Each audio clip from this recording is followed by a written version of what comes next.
एक शांत छोटे से भारतीय गांव में सुबह की पहली किरणें जब मिट्टी की महक के साथ फैल रही थी, तभी गांव के किनारे रहने वाले गरीब किसान माधव का दिन हमेशा की तरह संघर्षों से भरा शुरू होता था। छप्पर के छोटे से घर में उसकी पत्नी सीता चूल्हा जलाकर रोटी सेक रही थी और उनका छोटा बेटा कन्हैया अधूरी नींद में भी मां के पास बैठा था। घर में बस एक छोटा सा कोना था जहां मिट्टी के दिए के पास मां लक्ष्मी की पुरानी सी तस्वीर रखी थी, जिसे देखते हुए माधव रोज एक ही बात कहता था, मां, क्या कभी हमारी भी सुनोगी?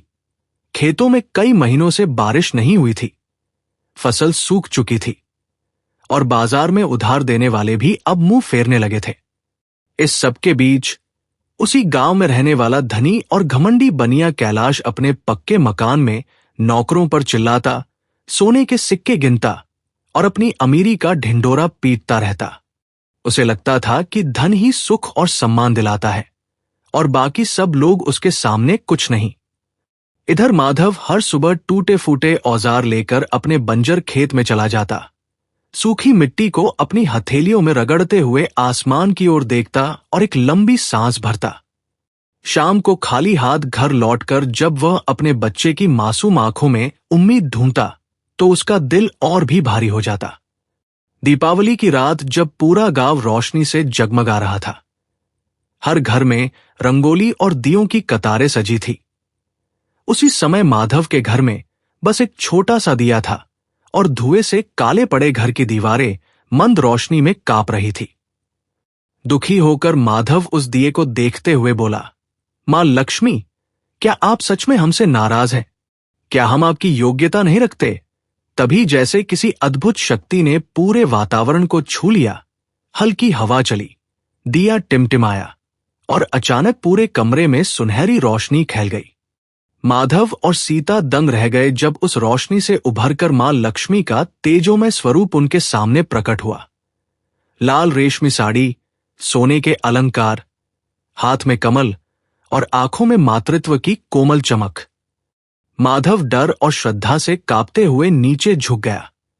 तभी मां लक्ष्मी ने धीमी, स्नेहभरी आवाज में कहा, मैं कभी किसी गरीब से दूर नहीं जाती। मैं तो वहां नहीं रहती जहां आलस, गंदगी, झगड़ा और अपमान होता है, लेकिन जहां परिश्रम, सच्चाई और एक दूसरे के प्रति सम्मान हो, वहां मैं स्वयं चली आती हूं। माधव की आंखों में आंसू आ गए और उसने कांपती आवाज में कहा, मां, मुझसे कहीं न कहीं गलती हुई होगी। मां मुस्कुराई और बोली, तुम्हारी गलती बस ये थी कि तुमने कठिनाइयों के समय विश्वास खो दिया। विश्वास और परिश्रम ही मेरी सबसे प्रिय पूजा है। रोशनी अचानक तेज हुई और उनके जाते ही हट एक स्वच्छ, शांत ऊर्जा से भर गया। अगले दिन माधव अपनी पूरी ताकत के साथ खेत में जुट गया, गांव के लोगों की मदद की और अपने घर को साफ सुथरा रखा।